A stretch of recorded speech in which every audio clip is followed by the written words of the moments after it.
Este día viernes vamos a hacer un resumen de lo que hemos estudiado, pero también vamos a abordar un par de interesantes preguntas que tienen mucho que ver con el tema de la semana, entendiendo el sacrificio. Vamos a orar para pedir la dirección de nuestro Dios antes de entrar de lleno a nuestro estudio de hoy. Querido Padre, gracias te damos por tu palabra, porque en ella encontramos mucha luz para guiar nuestra vida. También entendemos que hay cosas que superan nuestra comprensión, pero nos has dado el privilegio de poder investigar, estudiar, profundizar en estos temas a fin de ir creciendo espiritual e intelectualmente. Hoy ayúdanos en nuestro estudio, nuestra reflexión de este día. Lo pedimos en Jesús. Amén. Amén. Para el día de hoy, Pastor Dani Perla, ya que hemos hablado sobre el tema del sacrificio, y es un hecho que cuando leemos la Biblia, ese tema está presente desde el principio, no es extraño que de repente surjan las preguntas que tienen que ver con ¿por qué? ¿Para qué? ¿A quién? Porque, como dijimos un día de estos, también lamentablemente se degradó el tema de los sacrificios al punto de que a las naciones que estaban alrededor de Israel practicaban algún tipo de sacrificio, pero que no tienen nada que ver con lo que hacía el pueblo de Israel, que fue orientado por Dios. A propósito de eso, nos hicieron dos preguntas muy interesantes que creo que vale la pena contestar, y nuestro pastor Dani Perla nos va a ayudar a aclarar estas cuestiones.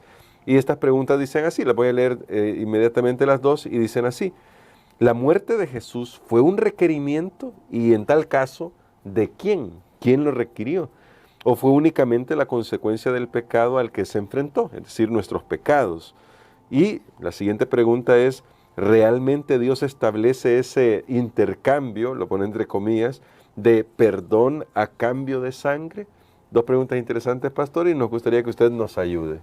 Muy bien, creo que es bueno que nuestros amigos puedan también preguntar, interactuar, también nos ayuda para poder responder algunas cosas que no necesariamente se abordan en la lección, pero que sí tienen que ver con el tema que estamos tratando. Esta semana hemos hablado acerca de Jesús como el Cordero, como el sacrificio, y esto, por supuesto, va a ser el tema de toda la eternidad. Amén. Ese va a ser el tema de la redención, es el gran tema. Si nosotros pensamos que en esta tierra lo más importante son otras cosas, pues nos equivocamos, porque lo más importante es cómo un Dios santo, como vimos en la lección de ayer, pudo salvar y rescatar a un pecador, bueno, muchos que vamos a ser salvados por la gracia de Cristo Jesús. ¿Cómo hizo Dios? Sí. ¿Cómo hizo Dios? Y entonces la palabra de Dios tiene, por supuesto, respuesta para esto que nosotros apenas vamos logrando comprender. Quiero comenzar a decir algo, hermano Gerson. Tal vez para algunos va a ser nuevo esto, para otros no.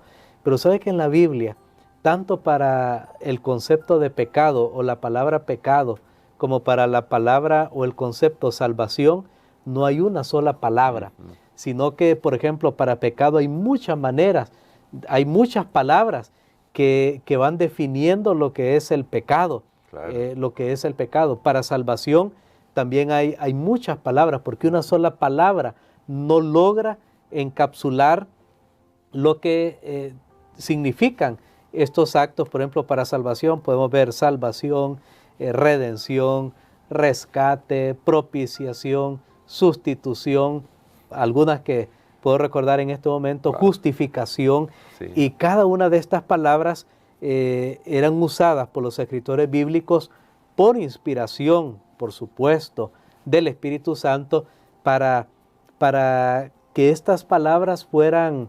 un vehículo, un medio para nosotros entender lo que Dios estaba haciendo. Y son palabras que eran tomadas de un contexto. Por ejemplo, la palabra justificación, que la Biblia dice justificado, justificar, esa palabra es tomada, por ejemplo, del contexto legal.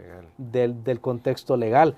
Palabras como rescate fueron tomadas, por ejemplo, del mercado de esclavos. Y sabe que esta palabra esta palabra es la que ha traído un poquito más de problema y dificultad, que da pie a esas preguntas que usted hacía, bueno, que leía, que alguien ha hecho a estas preguntas, porque en aquel tiempo el rescate, bueno, esta palabra rescatar, por ejemplo, se usaba en el contexto de una subasta, de una subasta, cuando alguien daba algo de valor para obtener algo, en el mercado de esclavos también, para liberar a un esclavo, o también esta palabra era conocida, ya existía el concepto del secuestro, ¿verdad? Que alguien había sido retenido indebidamente y ahora tenía que pagarse un rescate para poder liberar a esa persona.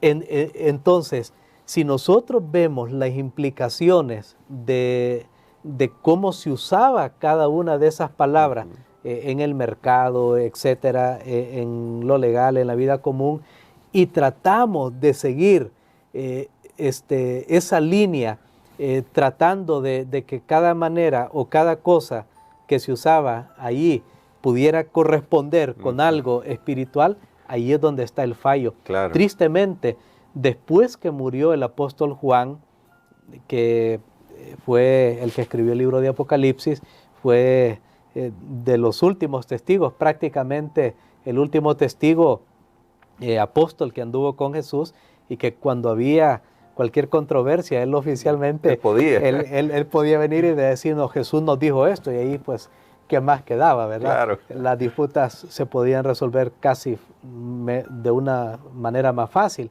pero después que murió él, entonces la gente comenzó a meter ideas que venían del paganismo y tratar de darle otro significado que no tenían estas palabras.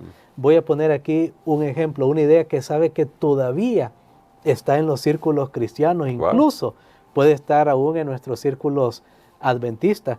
Y esta idea, por ejemplo, con la palabra rescate, no voy a entrar aquí en hebreo, en griego, cómo se usan esas palabras, porque no es el propósito de este momento, pero ellos ponían, por ejemplo, esto, y que en algún momento yo creo que algunos de nosotros hemos usado, pero que realmente no es correcto. Por ejemplo, con esto de rescate, decía, bueno, ¿a quién le pagó Jesús?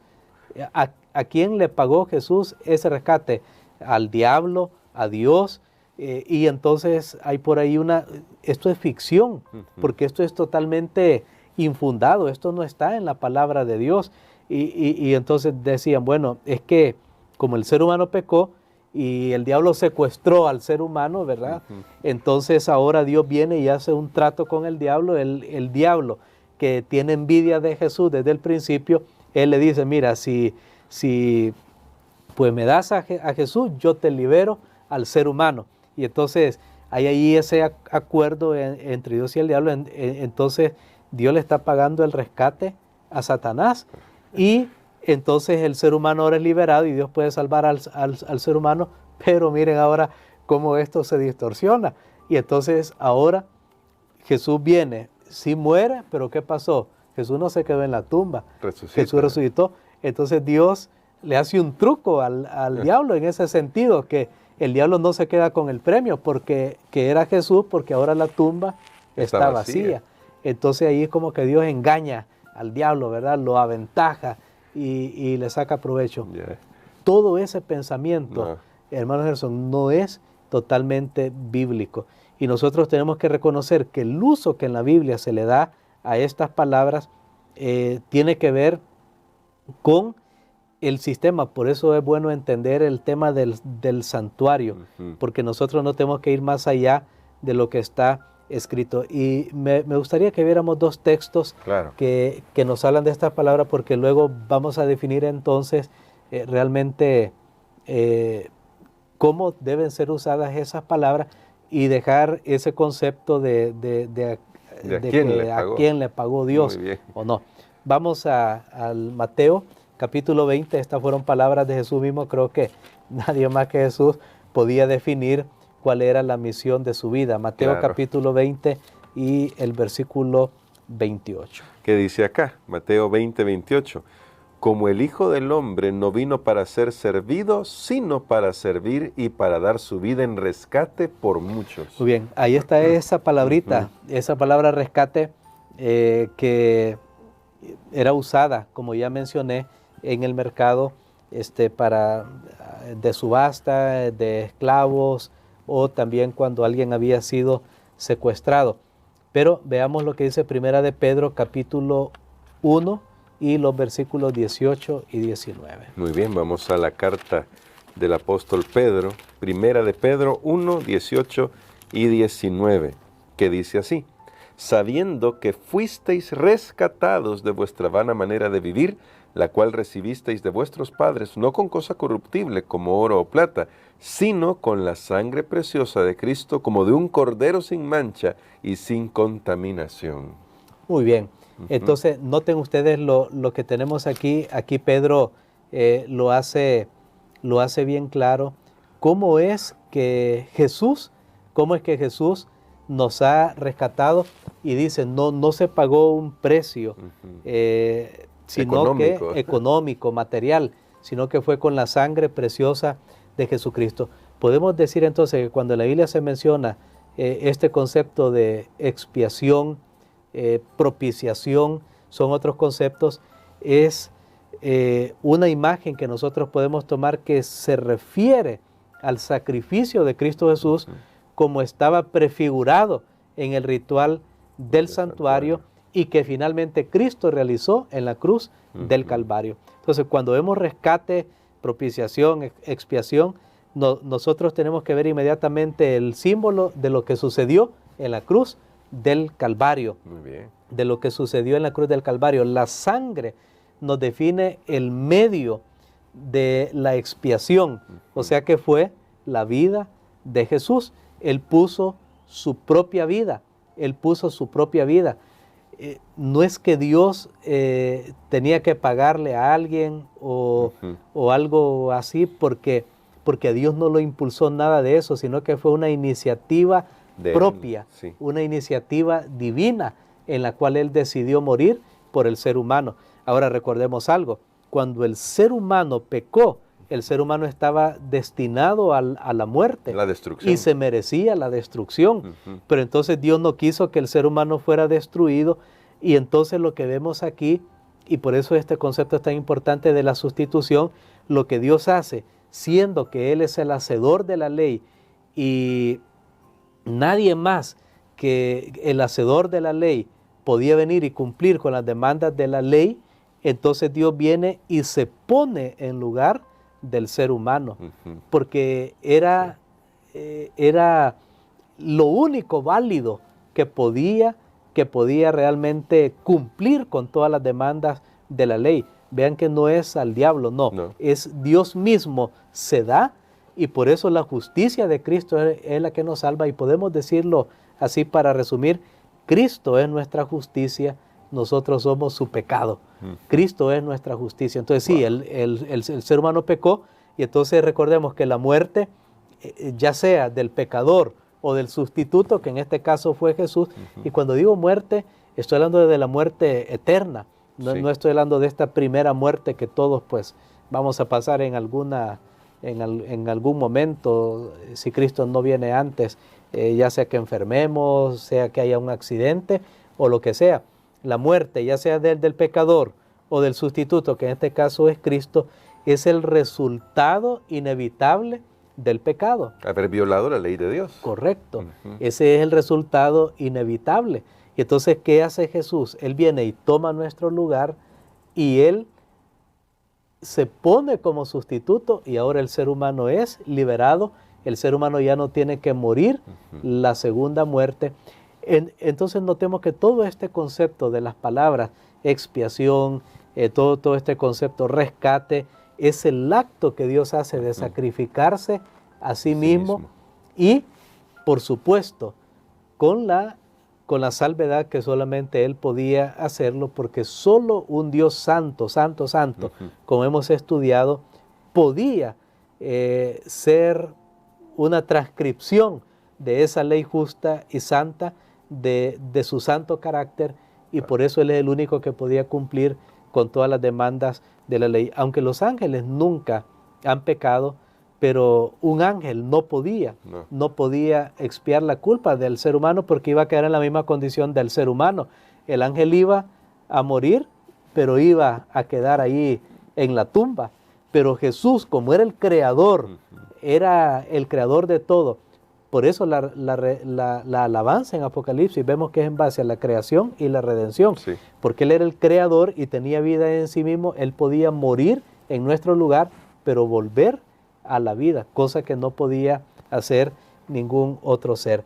Wow. Así que podemos decir en esta hora que todo proviene de Dios. Hay un texto en la Biblia que nosotros podemos ver que resume esos conceptos que nosotros hemos estado hablando en la segunda carta del apóstol Pablo a los Corintios, el capítulo número 5 y el versículo 18. Muy bien, que dice así: y todo esto proviene de Dios, quien nos reconcilió consigo mismo por Cristo y nos dio el ministerio de la reconciliación. Muy bien, notemos entonces que dice, todo esto proviene de Dios. La iniciativa es de Dios. No es que el diablo le dijo, bueno, ¿ahora qué vas a hacer para salvarlo? No, porque Dios ya había hecho este plan.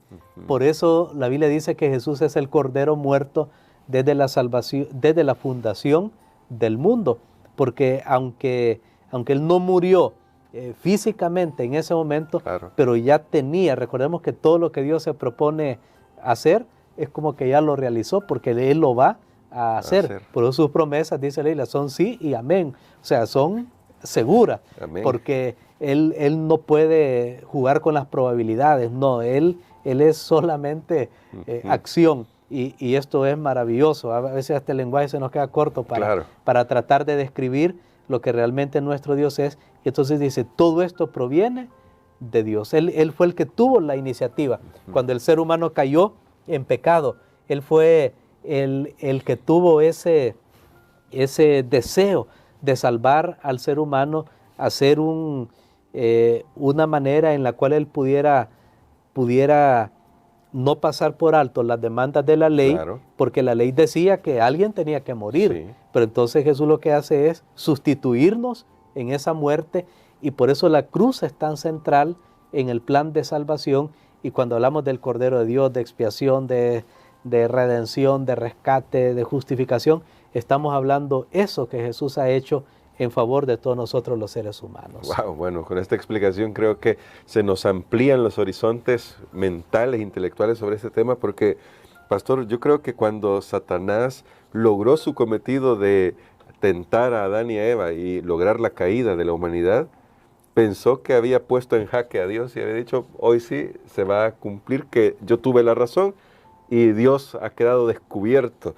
Pero, pastor, en este sentido, con lo que hemos aprendido, con lo que estamos aprendiendo, y en esta hora nos ha dicho, nosotros, ¿cómo podemos aprovechar ese sacrificio expiatorio por lo que hemos aprendido durante esta semana? ¿Cómo podemos aprovechar ese sacrificio expiatorio para vivir de acuerdo a la voluntad de Dios?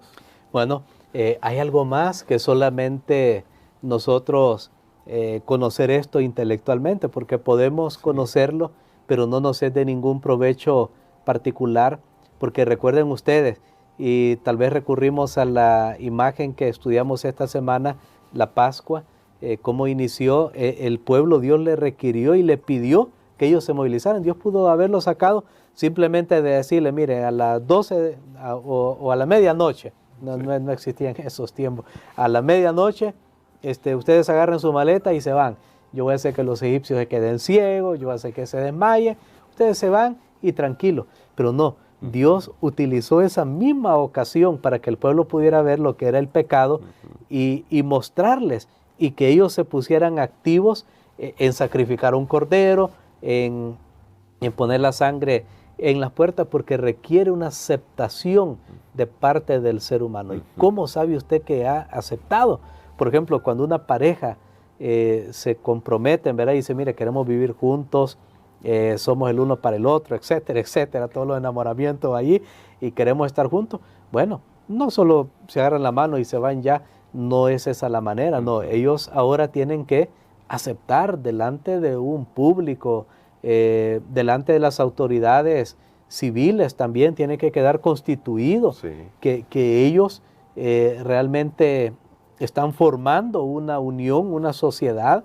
Entonces, en la vida cristiana sucede lo mismo. Y yo quiero decir algo aquí, hermano Gerson, y qué bueno que me hizo esa pregunta, porque tenía esto en mente, de que sabe que hay dos ritos que han sido establecidos para la iglesia cristiana en esta era cristiana, las cuales demuestran que nosotros realmente hemos creído y creemos en el beneficio de esa muerte sustitutiva, esa muerte expiatoria de Cristo Jesús en la cruz del Calvario. Y esos dos ritos así bien fuertes que tenemos que reflejan esto son la cena del Señor, donde se participa del pan y del vino, y el bautismo. Amén. Que el bautismo simboliza la muerte, la sepultura y la resurrección de Cristo Jesús, y la cena del Señor simboliza su cuerpo que fue quebrantado. Tanto el pan y el vino representan eso.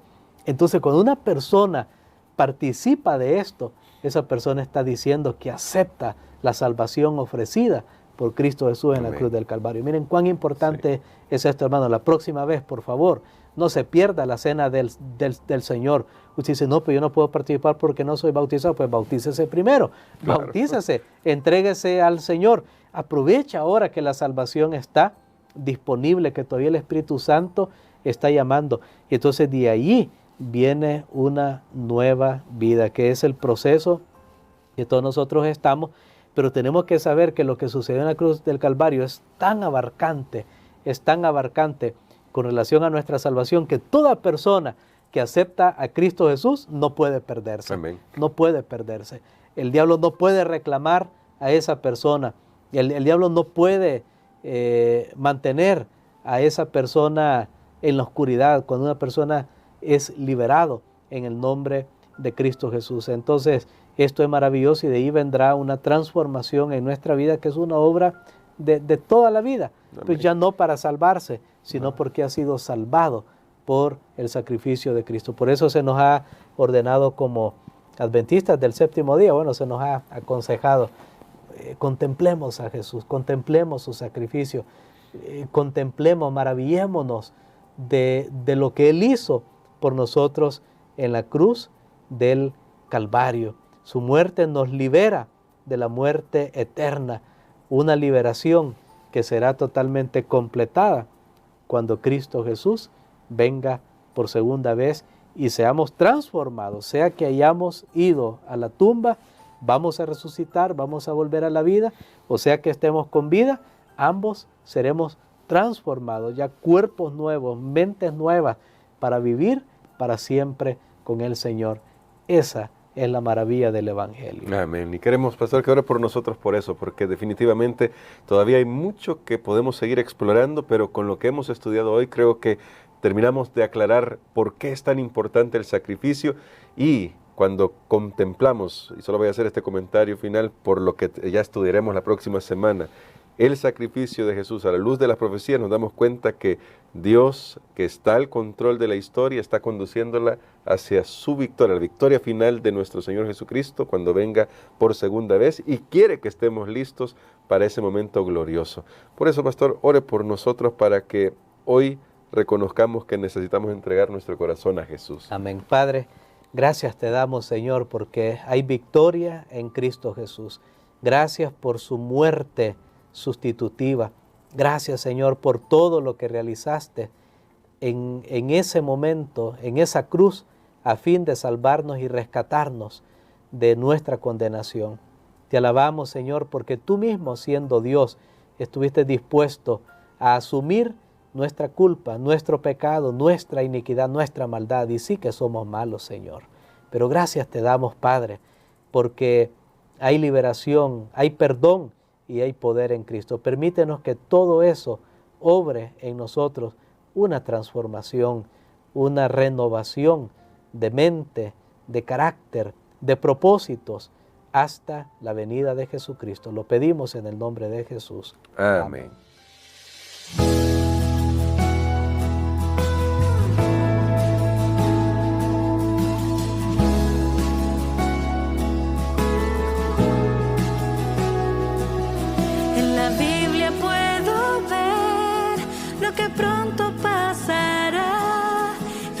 viene otra vez, nos viene a rescatar.